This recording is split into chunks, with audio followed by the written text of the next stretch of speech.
அந்த 9 மாத கடன சூழலில் சொந்தங்கள் எல்லாமே எதிர்த்து அடித்து வீட்டை விட்டு விரட்டிட்டாங்க. குழந்தை பிறந்த 4ஆம் நாள் குழந்தையோடு வெளியே அம்மாவை நடிச்சு விரட்டிட்டாங்க.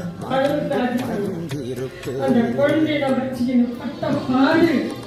இன்னைக்கு அவங்க ஒரு ஊழியக்காரன். அதுல ஒரு வார்த்தை வரும், சோதனம் ஒரு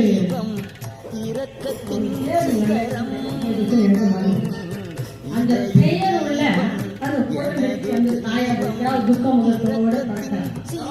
யாவேஸ், அல்லேலூயா. அந்த யாவேஸ் தான் என் பையனுக்கு பேரை வச்ச முகத்தோடு இருந்தால் அவன் வேண்டிக் கொண்டது எல்லாம் வாய்த்தது. அப்படிதான் அந்த குழந்தைய வச்சு நான் வளர்த்து வாழ்த்தி அதை ஜெபித்து அதை தேவனிடத்திலே ஒப்பு கொடுத்தேன்.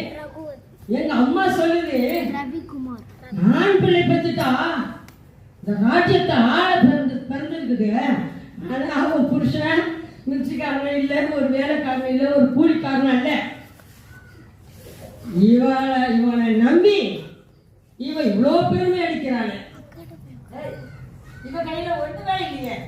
ஆனால் அரசால பிறக்க ஆம்பளை பிள்ளை பெற்று வச்சுக்கிறான் அப்படின்னு சொல்லி என் 4ஆவது நாள் அந்த உதிரப்போக்கோட அந்த குழந்தையை வெளியே எடுத்து போட்டு கதவை சாத்தி பூட்டி